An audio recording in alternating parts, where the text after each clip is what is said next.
ஆதி சதுர்வேதங்கள் ஓதும் பரஞ்சோதியே எங்கள் அச்சனார் கோவில் அரசே.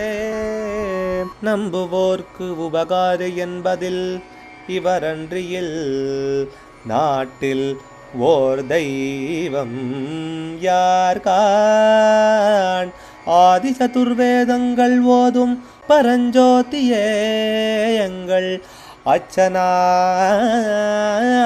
கோவில் அரசே. சுவாமியே சரணமையப்பா. அச்சங்கோவில் அரசே சரணமையப்பா. பகவானுடைய 302வது நாம திருப்பெயர் அபேத்யாய நமஹ.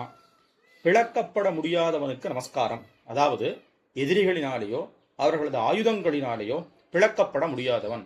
பகவான் வஜ்ரம் மாதிரியும் எல்லாத்துக்கும் சக்தி கொடுக்கக்கூடியதாகவும் இவர் சக்தி இன்னொரு சக்தியினால பிளக்க முடியாதாகவும் இருக்காருங்கிறத முன்னாடியே சில நாமாக்களினால பார்த்துருக்கோம்.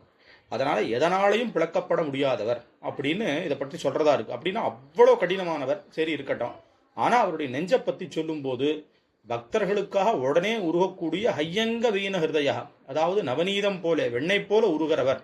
பக்தர்கள் தனக்கிட்ட ஒண்ணும் இல்லை, என்னால் ஒன்றும் முடியாது, நீதான் என்னை காப்பாற்றணும்னு உருகின மாத்திரத்தில் கை கொடுத்து அனுகிரகம் என்ற ஏழை பங்காளருங்கிறதும் பகவான் கிட்ட இருக்கு. இது எப்படின்னா கோடி சூரிய பிரகாசமானவர்னு சொல்லும். ஆனால் அதே நேரத்துக்கு இப்போ கோடி சூரிய பிரகாசமாக இருந்தால் ஒரு சூரியனையே வெயில் காலத்தில் பார்க்க முடியறதில்ல, பொதுவாக பார்க்க முடியறதில்ல பொதுவான காலத்திலேயே.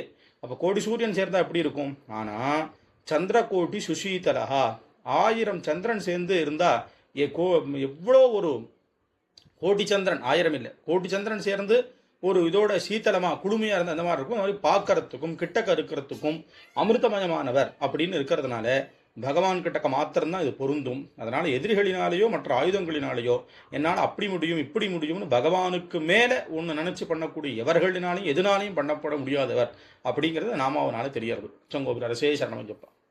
அச்சனார் கோவில் அரசே. சுவாமியே சரணமையப்பா.